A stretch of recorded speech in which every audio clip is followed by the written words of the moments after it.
Hello guys! Welcome back to my YouTube channel. And for today's video, magluluto naman tayo ng ginataang papaya at kangkong. Tara guys, samahan niyo po ako manguhaan ng ating lulutuin. Let's go!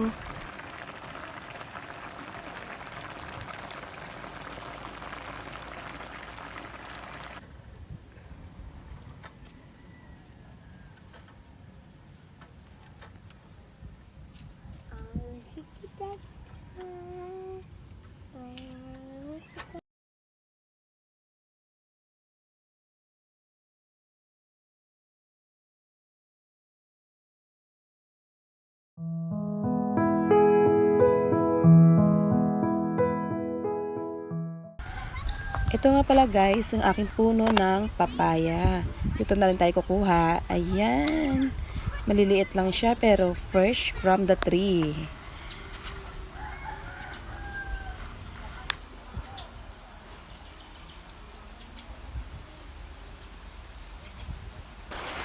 Ayan guys, manguha naman tayo ng kangkong dito sa ilog. Alam niyo ba guys, yung gulay dito sa probinsya ay napakasariwa. At syempre, libre lang ulam dito kapag masipag ka. So ayan, kuhanin na natin yung talbos ng ating kangkong. Napaka-fresh.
At syempre, hindi kumpleto ang ating ginataan kapag wala tayong gata.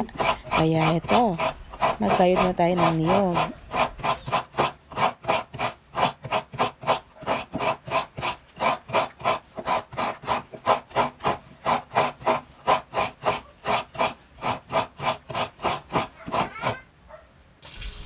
So yan na guys, nabalatan na natin ang ating papaya at napansin nyo, medyo malapit ng mahinog itong isa. Kaya okay lang yan. Mas masarap nga yan. Medyo matamis-tamis ang kanyang sabaw.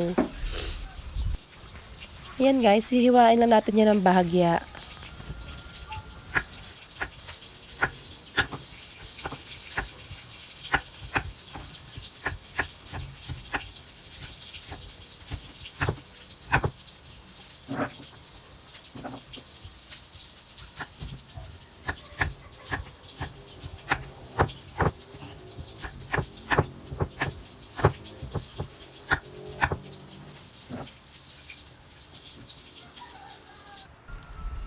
Ayan guys, naglagay lang pala ako ng konting mantika dito sa pinainit kong kawali.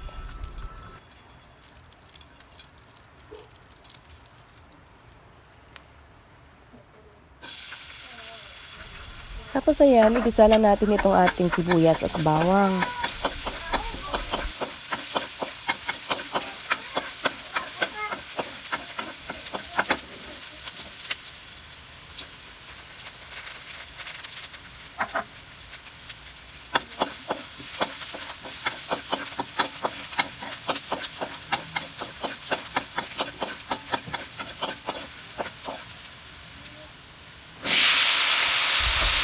At pagkatapos, igisa naman natin ang ating papaya. Yan, gisa lang natin maigi hanggang ma-absorb yung lasa ng ating mga sangkap doon sa ating papaya.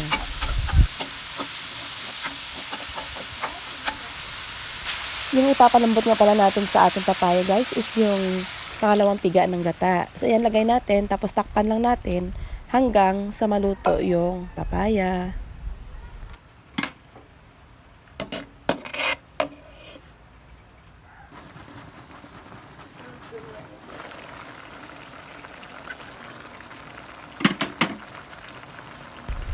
Maglalagay nga pala tayo dito ng isang pirasong pork cube. Yung Maggi cube, ayan, lagay lang natin tapos halo-haluin. Tapos hintayin lang natin na lumambot ang papaya.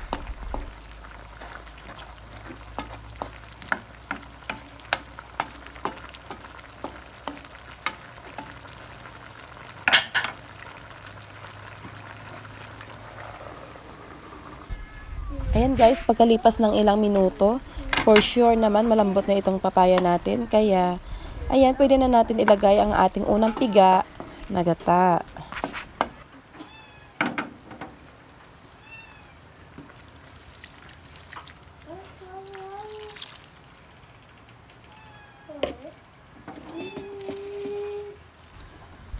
Ayan guys, lagyan lang natin ng asin kasi medyo matabang pa yung sabaw.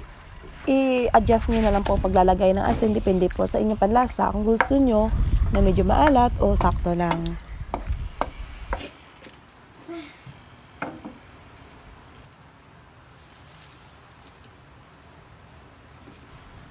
Ayan na guys, pwede na natin ilagay ang ating kangkong. Pagkatapos, hintayin na natin kumulo yan saglit.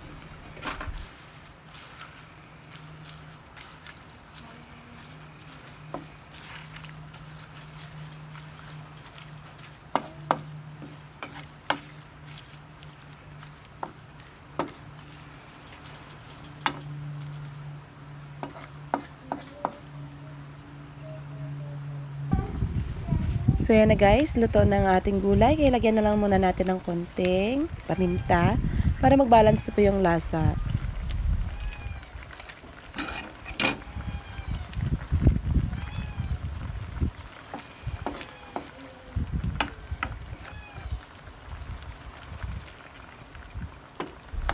Ayan guys, kitang-kita nyo, napakalapot ng sabaw. Amoy pa lang, ulam na. At napakasarap po talaga dahil medyo manamis-namis po yung sabaw. Dahil na rin sa isang piraso na papaya na malapit ng mahinog. Yan po siya nagpabalance ng lasa. Tingnan nyo guys, napakalapot ng sabaw niya. Ayan na guys, luto na po ang ating ginataang gulay. At sana nag-enjoy po kayo sa kapapanood ng aking video today. At magkita-kita po tayo sa susunod na mga video natin. And maraming salamat po. See you. Bye-bye.